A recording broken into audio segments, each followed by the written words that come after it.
Datang seorang kepada Musailamatul Kadzab. Tahu Musailamah?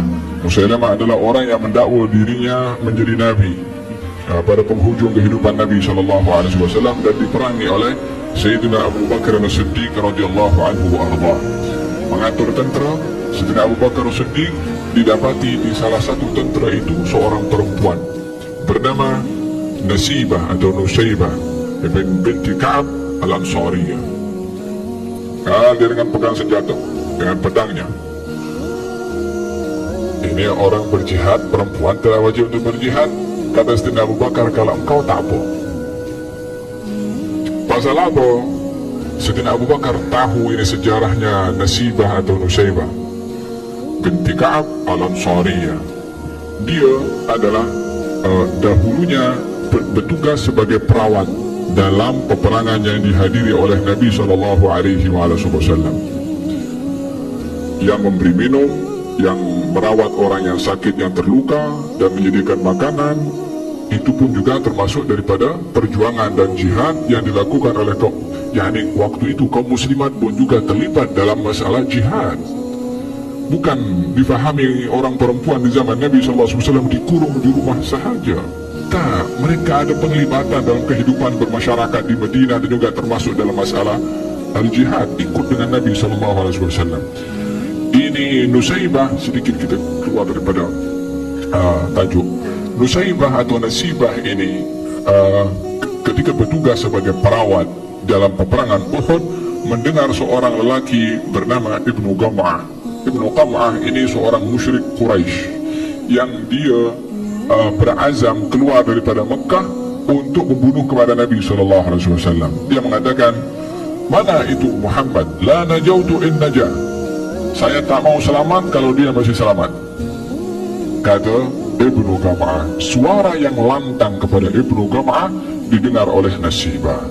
Tak boleh sabar, tak boleh tenang dengar kepada orang yang mencabar kepada orang dikasihi oleh Nasibah binti Ka'ab. Maka dia letakkan tugasnya sebagai perawat, dia pun ambil pedang. Mana itu yang nak cari Rasulullah?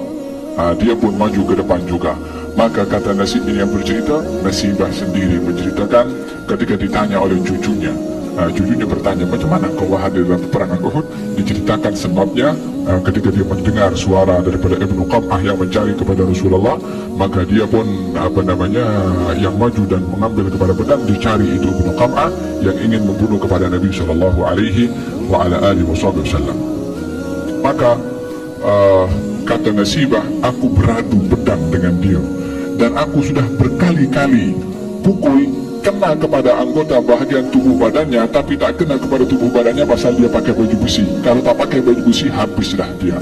Maka pada akhirnya Ibnu Qam'ah itu yang beradu pedang dengan Nasibah, menusuk Nasibah ke bahagian pundaknya sini dengan pedangnya, sehingga Nasibah jatuh dengan banyaknya darah yang yang keluar daripada badannya. Mempunyai dua orang anak lelaki yang berperang juga bersama dengan Nabi.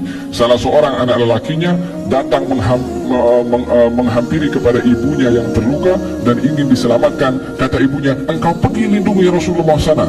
Kata ibunya mengatakan kepada anaknya. Maka anaknya pun pergi melindungi kepada Rasulullah.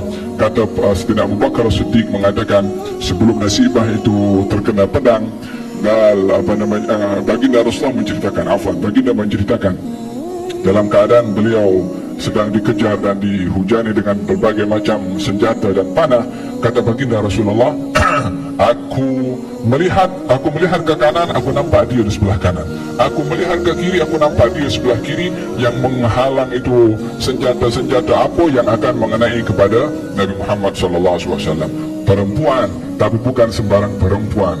Wahakadha Nasibah binti Ka'ab Al-Ansariyah, yang juga ketika hal itu disaksikan oleh Sayyidina Abu Bakar, menjadi sebab ketika Nasibah ikut dalam peperangan bersama dengan Sayyidina Abu Bakar nak melawan kepada Musailamatul Kadzab. Macam engkau, aku tak boleh tolak, walaupun tak wajib kepada perempuan, tapi engkau, aku tak mampu untuk menghalang. Kata Nasibah, aku akan balas kepada orang yang membunuh kepada anak aku. Yang salah seorang anaknya dibunuh oleh Musailamatul Kadzab dalam satu peperangan. Maka Nasibah nak menuntut balas kepada orang yang Musailamatul Kadzab yang membunuh kepada anaknya. Maka dia ikut perang bersama dengan Sayyidina Abu Bakar semata-mata nak cari Musailamatul Kadzab saja. Di mana itu Musailamah? Perempuan yang cari adalah orang-orang yang memusuhi kepada al-Islam. Maka ketika nampak kepada Musailamah dan beradu dengan dengan pedang dengan Musailamatul Kadzab, Musailamah memukul kepada tangan Nasibah sehingga terputus tangan Nasibah binti Ka'ab al-Ansariyah dalam keadaan dia tak berdaya. Dan ketika Musailamatul Kadzab akan menghunuskan pedangnya kepada Nasibah, anaknya yang satu lagi yang ikut bersama dengan Nasibah dalam peperangan itu bersama dengan Sayyidina Abu Bakar Siddiq melindungi kepada ibunya, dan Wahsy juga menghunuskan dengan tombaknya membunuh kepada Musailamatul Kadzab. Maka pada akhirnya Musailamah mati dalam peperangan itu. Nasibah kembali dengan membawa satu tangan sahaja setelah berjaya melihat bagaimana pembunuh kepada anaknya sudah dibunuh. Diceritakan oleh orang yang memandikan jasadnya, jasad Nasibah binti Ka'ab al-Ansariyah, jasadnya ini bahagian hadapannya dipenuhi dengan calar-calar daripada tusukan-tusukan pedang ketika ikut bersama dengan Nabi SAW dalam peperangan Uhud radhiyallahu anha wa ardhaha. Siapa namanya? Ini pahlawan dalam agama kita yang perlu kita ingat dan kita tanamkan kepada generasi zaman kita sekarang, bahwasanya di zaman Rasulullah terdapat juga pahlawan-pahlawan daripada kalangan wanita, Nasibah binti Ka'ab al-Ansariyah.